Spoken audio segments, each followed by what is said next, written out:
तो काम हुआ, थोड़ा विलम्ब हुआ। ये बन जाता पहले, इसमें कोई शक नहीं।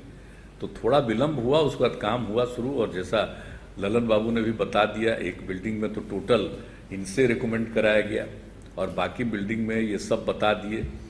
हम सब लोगों का उसमें रिकमेंडेशन हुआ, सब बात बता दी और वही बन रहा है। हमको जानकारी मिली है और डीएम ने सूचना दी है कि बाकी जो दूसरा है बहुउद्देशीय सभागार भवन का जो निर्माण चल रहा है, अब ये बता दिए हैं कि 3 महीना के अंदर हो जाएगा। हम तो चाहेंगे भाई इसको और जल्दी कराइए। कोई भी ज़रूरत और किसी तरह के है, सहयोग की ज़रूरत है तो वो सहयोग भी मिल जाएगा, लेकिन तेज़ी से इस काम को कर दिया जाए। ये बहुत ज़रूरी है बाढ़ के लिए। आज जो बन गया है सामुदायिक भवन, तो आप देख लीजिए कि मीटिंग हॉल बड़ा हो गया और उसमें वही हम देख करके कहते कि ये सब काम होना चाहिए। और फिर उसमें 9 सुसज्जित कमरे हैं, किचन का भी निर्माण किया गया है।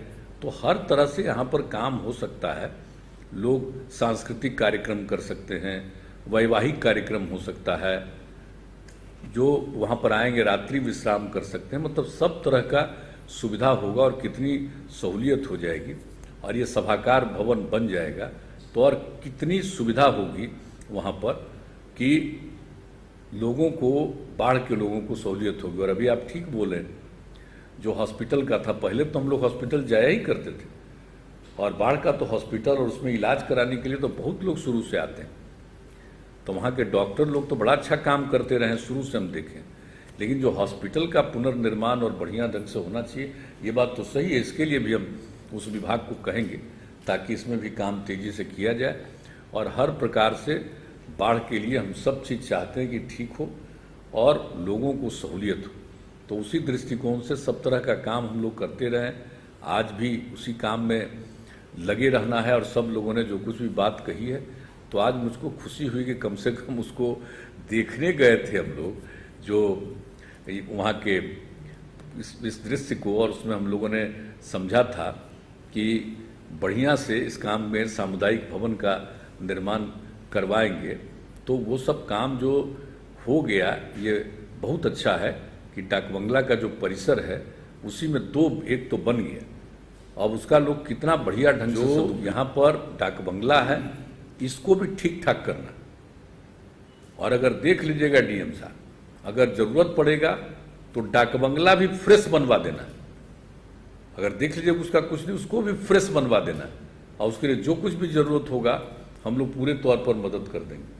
तो एक एक चीज़ ठीक ढंग से होना चाहिए। और कितना बड़ा एरिया है, और बाहर तो जिला परिषद को इसके लिए आमदनी भी, बाहर कई दुकानें खुली हुई हैं, गेट के बाहर, कैंपस के बाहर। तो सब तो हम लोग देखते ही रहे हैं शुरू से।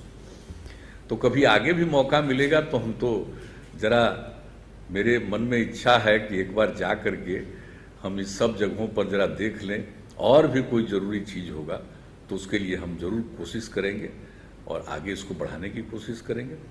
तो आज आपके बीच में फिर एक कार्यक्रम में शामिल होने का मौका मिला, इसके लिए हम तो ललन जी को हम बहुत ही धन्यवाद देते हैं कि इन्होंने ही मुझको कहा आज से कुछ दिन पहले कि वो तैयार हो गया कर दिए। बड़ा हमको अच्छा लगा, तो हम कहा जरूर हो जाएगा। और सब लोग, आप लोग शामिल हो गए।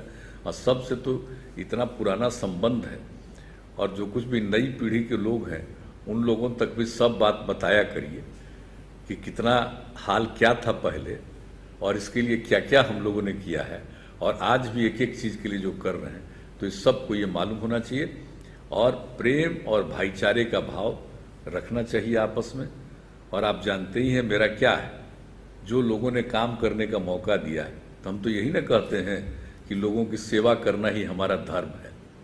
तो हम तो लगे हुए हैं, जो भी काम करने का है करते रहते हैं, लेकिन कुछ तो विशेष लगाव है ना भाई। तो अब यहाँ पर आने के बाद जो एक मन में जो फीलिंग होती है, दूसरे तरह की फीलिंग होती है, हम ये भूल सकते हैं भाई। बाढ़ लोकसभा क्षेत्र से 5 बार हम एमपी रहे, और उसी बीच में केंद्र में हमको मंत्री के रूप में काम करने का मौका मिला। पहली बार जब गए तभी राज्य मंत्री के रूप में काम करने का मौका मिला, बाद में मंत्री के रूप में काम करने का मौका मिला। तो ये सब तो मौका मिला है, और ये तो यहाँ के लोगों की कृपा है।